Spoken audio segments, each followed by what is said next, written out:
शुक्रवार संतोषी माता व्रत कथा।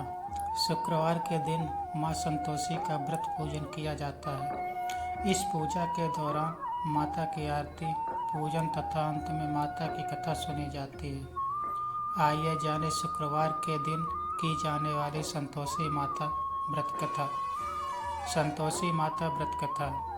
एक बुढ़िया थी, उसके 7 बेटे थे। 6 कमाने वाले थे जबकि एक निकम्मा था।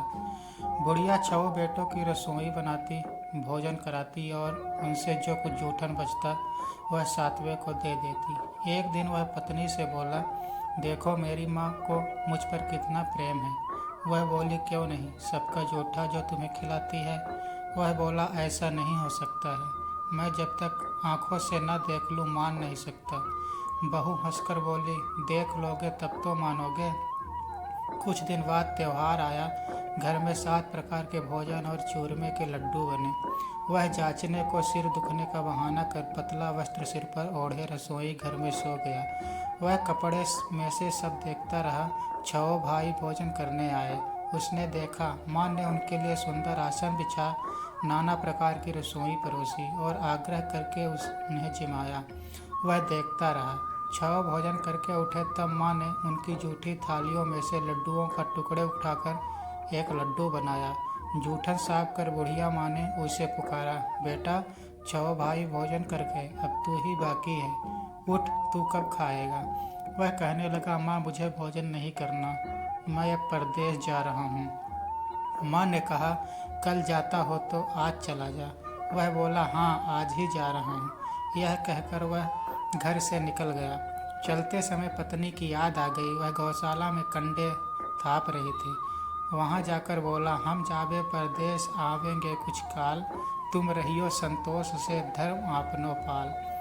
पत्नी बोली, जाओ पिया आनंद से हमरो सोच हटाए, राम भरोसे हम रहे ईश्वर तुम्हें सहाय। 2 निशानी आपन देख धरू में धीर, सुधिमति हमारी बिसरी हो रखी हो मन गंभीर। वह बोला, मेरे पास तो कुछ नहीं, यह अंगूठी है सो ले लो और अपनी कुछ निशानी मुझे दे दो। वह बोली, मेरे पास क्या है, यह गोबर भरा हाथ है। यह कहकर उसकी पीठ पर गोबर के हाथ की थाप मार दी। वह चल दिया। चलते चलते दूर देश पहुंचा। वहां एक साहूकार की दुकान थी। वहां जाकर कहने लगा, भाई मुझे नौकरी पर रख लो। साहूकार को ज़रूरत थी। बोला, रह जा। लड़के ने पूछा, तनख्वाह क्या दोगे। साहूकार ने कहा, काम देखकर दाम मिलेंगे। साहूकार की नौकरी मिली। वह सुबह 7 बजे से 10 बजे तक नौकरी बजाने लगा।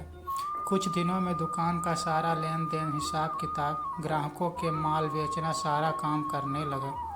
साहूकार के 7-8 नौकर थे। वे सब चक्कर खाने लगे। यह तो बहुत होशियार बन गया। सेठ ने भी काम देखा और 3 महीने में ही उसे आधे मुनाफे का हिस्सेदार बना लिया। वह कुछ वर्ष में ही नामी सेठ बन गया और मालिक सारा कारोबार उस पर छोड़कर चला गया। इधर उसकी पत्नी को सास ससुर दुख देने लगे। सारी गृहस्थी का काम करा के उसे लकड़ी लेने जंगल में भेजते। इस बीच घर के आटे से जो भूसी निकलती उसकी रोटी बनाकर रख दी जाती और फूटे नारियल की नरेली में पानी। एक दिन वह लकड़ी लेने जा रही थी। रास्ते में बहुत सी स्त्रियां संतोषी माता का व्रत करती दिखाई दीं। वह वहां खड़ी होकर कथा सुनने लगी और पूछा, बहनों तुम किस देवता का व्रत करती हो और उसके करने से क्या फल मिलता है। यदि तुम इस व्रत का विधान मुझे समझा कर कहोगे तो मैं तुम्हारा बड़ा एहसान मानूंगी। तब उनमें से एक स्त्री बोली, सुनो, यह संतोषी माता का व्रत है। इनके करने से निर्धनता, दरिद्रता का नाश होता है और जो कुछ मन में कामना हो सब संतोषी माता की कृपा से पूर्ण होता है। तब उसने उनसे व्रत की विधि पूछी। वह भक्तनी स्त्री बोली, 1.25 आने का गुड़ चना लेना, इच्छा हो तो 5.25 आने का लेना या 1.25 रुपये का भी सहूलियत के अनुसार लाना। बिना परेशानी और सद्भाव व प्रेम से जितना भी मन पड़े सवाय लेना। प्रत्येक शुक्रवार को निराहार रहकर कथा सुनना। इसके बीच क्रम टूटे नहीं। लगातार नियम पालन करना।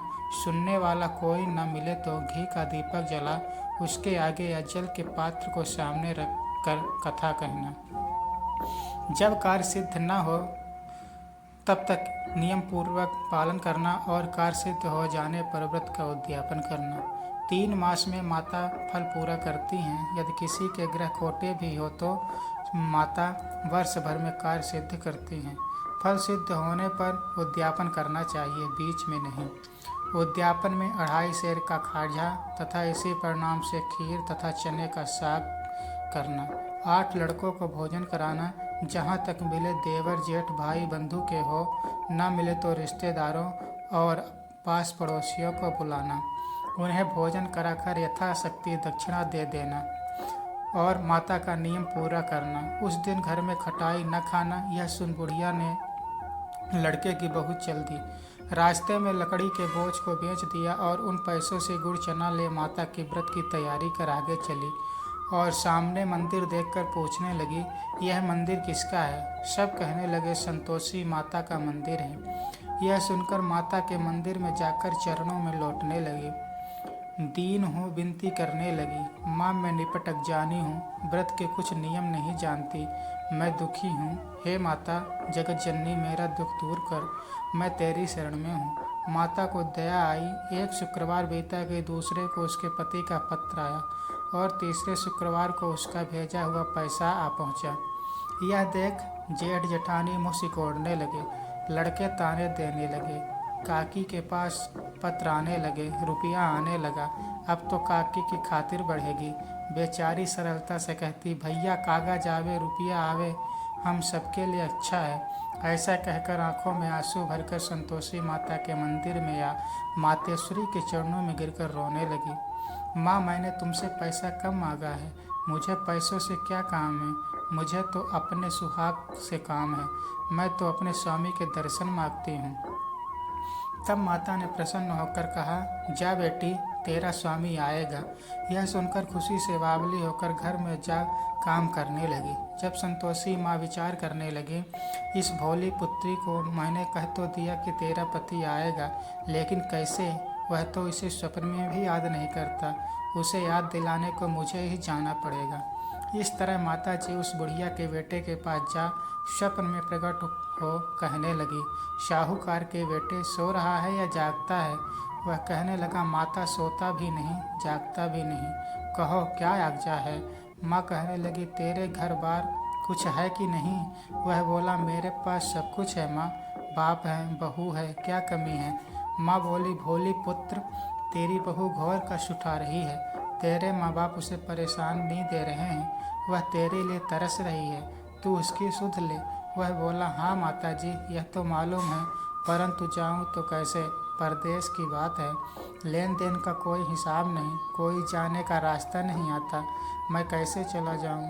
माँ कहने लगी, मेरी बात मान, सवेरे नहा धोकर संतोषी माता का नाम ले, घी का दीपक जला दंडवत कर दुकान पर जा बैठ। देखते ही देखते सारा लेन देन चुक जाएगा, जमा का माल बिक जाएगा, सांझ होते होते धन का भारी ढेर लग जाएगा। अब बूढ़े की बात मानकर वह नहा धोकर संतोषी माता को दंडवत घी का दीपक जला दुकान पर जा बैठा।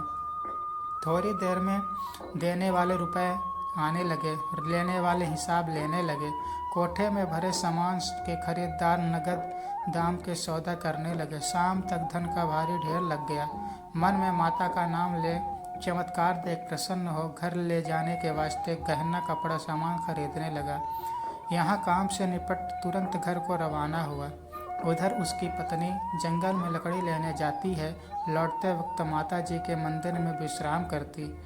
वह तो उसके प्रतिदिन रुकने का जो स्थान ठहरा।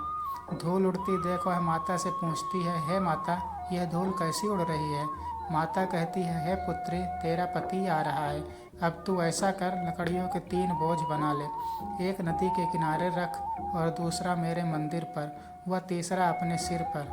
तेरे पति को लकड़ियों का गट्ठर देख मोह पैदा होगा, वह यहाँ रुकेगा, नाश्ता पानी खाकर माँ से मिलने जाएगा। तब तू लकड़ियों का बोझ उठाकर जाना और चौक में गट्ठर डालकर जोर से आवाज़ लगाना, लो सासू जी लकड़ियों का गट्ठर लो, भूसी की रोटी दो, नारियल के खोपड़े में पानी दो, आज मेहमान कौन आया है? माता जी से बहुत अच्छा कहकर वह प्रसन्न मन से लकड़ियों के 3 गट्ठे बनाए, एक नदी के किनारे पर और एक माताजी के मंदिर पर रखा। इतने में मुसाफिर आ पहुँचा। सूखी लकड़ी देख उसकी इच्छा उत्पन्न हुई कि हम यहीं पर विश्राम करें और भोजन बनाकर खा पीकर गांव जाएं। इसी तरह रुककर भोजन बना, विश्राम करके गांव को गया। सबसे प्रेम से मिला। उसी समय सिर पर लकड़ी का गट्ठा लिए वह उतावली सी आती है। लकड़ियों का भारी बोझ आकर में डालकर जोर से 3 आवाज़ें देती है। लो सासू जी, लकड़ियों का गट्ठर लो, भूसी की रोटी दो, आज मेहमान कौन आया है। यह सुनकर उसकी सास बाहर आकर अपने दिए हुए कष्टों को भुलाने हेतु कहती है, बहू ऐसा क्यों कहती है, तेरा मालिक ही तो आया है, आ बैठ, मीठा भात खा, भोजन कर, कपड़े गहने पहन। उसकी आवाज़ सुन उसका पति बाहर आता है। अंगूठी देख व्याकुल हो जाता है। माँ से पूछता है, माँ यह कौन है। माँ बोली, बेटा यह तेरी बहू है। जब से तू गया है तब से सारे गांव में भटकती फिरती है।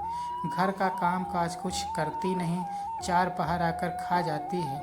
वह बोला, ठीक है माँ, मैंने इसे भी देखा और तुम्हें भी। अब दूसरे घर की ताली दो, उसमें रहूँगा। माँ बोली, ठीक है, जैसी तेरी मर्जी। तब वह दूसरे मकान की तीसरी मंजिला का कमरा खोल सारा सामान जमाया। एक दिन में राजा के महल जैसा ठाट बाट बन गया। अब क्या था, बहू सुख भोगने लगी। इतने में शुक्रवार आया। उसने पति से कहा, मुझे संतोषी माता के व्रत का उद्यापन करना है। पति बोला, खुशी से कर लो। वह उद्यापन की तैयारी करने लगी। जिठानी के लड़कों को भोजन के लिए कहने गई। उन्होंने मंजूर किया, परंतु पीछे से जेठानी ने अपने बच्चों को सिखाया, देखो भोजन के समय खटाई मांगना, जिससे उसका उद्यापन पूरा ना हो। लड़के जीमने आए, खीर खाना पेट भर खाया, परंतु बाद में खाते ही कहने लगे, हमें खटाई दो, खीर खाना हमको नहीं भाता, देखकर अरुचि होती है। वह कहने लगी, भाई खटाई किसी को नहीं दी जाएगी, यह तो संतोषी माता का प्रसाद है। लड़के उठकर खड़े हुए, बोले, पैसे लाओ। भोली बहू कुछ जानती नहीं थी, उन्हें पैसे दे दिए। लड़के उसी समय हट करके इमली खटाई ले खाने लगे। यह देखकर बहू पर माता जी ने कोप किया। राजा के दूत उसके पति को पकड़ कर ले गए। जेठ जेठानी मनमाने वचन कहने लगे, लूट लूट कर धन इकट्ठा कर लाया है, अब सब मालूम पड़ जाएगा, जब जेल की मार खाएगा। बहू से यह सहन नहीं हुआ। वह रोती हुई माता जी के मंदिर गई। कहने लगी, हे माता, तुमने क्या किया, हंसा कर अब भक्तों को रुलाने लगी। माता बोली, बेटी तूने उद्यापन करके मेरा व्रत भंग किया है। वह कहने लगी, माता मैंने कुछ अपराध किया है, मैंने तो भूल से लड़कों को पैसे दे दिए थे, मुझे क्षमा करें, मैं फिर तुम्हारा उद्यापन करूंगी। माँ बोली, अब भूल मत करना। वह कहती है, अब भूल नहीं होगी, अब बतलाओ वो कैसे आवेंगे। माँ बोले, जब पुत्री तेरा पति तुझे रास्ते में आता मिलेगा। वह निकली, राह में पति आता मिला। वह पूछी, कहाँ गए थे। वह कहने लगा, इतना धन जो कमाया है उसका टैक्स राजा ने मांगा था, वह भरने गया था। वह प्रसन्न हो बोली, भला हुआ, अब घर को चलो। कुछ दिन बाद फिर शुक्रवार आया। वह बोली, मुझे फिर माता का उद्यापन करना है। पति ने कहा, करो। बहू फिर जेठ के लड़कों को भोजन को कहने के लिए गई। जेठानी ने 1-2 बातें सुनाई और सब लड़कों को सिखाने लगी, तुम सब लोग पहले ही खटाई मांगना। लड़के भोजन से पहले कहने लगे, हमें खीर नहीं खानी, हमारा जी बिगड़ता है, कुछ खटाई खाने को दो। वह बोली, खटाई किसी को नहीं मिलेगी, आना हो तो आओ, नहीं तो ना आओ। वह ब्राह्मण के लड़कों को लाकर भोजन कराने लगी। यथाशक्ति दक्षिणा की जगह 1-1 फल उन्हें दिया। संतोषी माता प्रसन्न हुई। माता की कृपा होते ही 9वें मास में उसके चंद्रमा के समान सुंदर पुत्र प्राप्त हुआ। पुत्र को पाकर प्रतिदिन माता जी के मंदिर को जाने लगी। माँ ने सोचा, यह रोज आती है, आज क्यों ना इसके घर चला जाए। यह विचार कर माता ने भयानक रूप बनाया। गुड़ चने से सना मुख, ऊपर सूंड के समान ओठ, उस पर मक्खियाँ भिन्न भिन्न कर रही थी। देहली पर पैर रखते हुए उसकी सास चिल्लाई, देखो रे, कोई चुड़ैल डाकनी चली आ रही है, लड़कों इसो भगाओ, नहीं तो किसी को खा जाएगी। लड़के भगाने लगे। चिल्लाकर खिड़की बंद कर करने लगे। बहू रोशनदान से देख रही थी। प्रसन्नता से पगलीवन चिल्लाने लगी, आज तो मेरी माताजी मेरे घर आई हैं। वह बच्चे को दूध पीने से हटाती है। इतने में सास का क्रोध फटा। वह बोली, क्यों उतावली हुई है, बच्चे को पटक दिया। इतने में माँ के प्रताप से लड़के ही लड़के नजर आने लगे। वह बोली, माँ, मैं जिसका व्रत करती हूँ यह संतोषी माता है। सबने माता जी के चरण पकड़ लिए और विनती करने लगे। कहने लगे, हे माता, हम मूर्ख हैं, अज्ञानी है, तुम्हारे व्रत की विधि हम नहीं जानते। व्रत भंग कर हमने बहुत बड़ा अपराध किया है। जग माता, आप हमारा अपराध क्षमा करो। इस प्रकार माता प्रसन्न हुई। बहू को प्रसन्न हो जैसा फल दिया वैसा माता सबको दें। जो पढ़े उसका मनोरथ पूर्ण हो। बोलो संतोषी माता की जय। जय माता जी। बोलिए मातेश्वरी माँ की जय।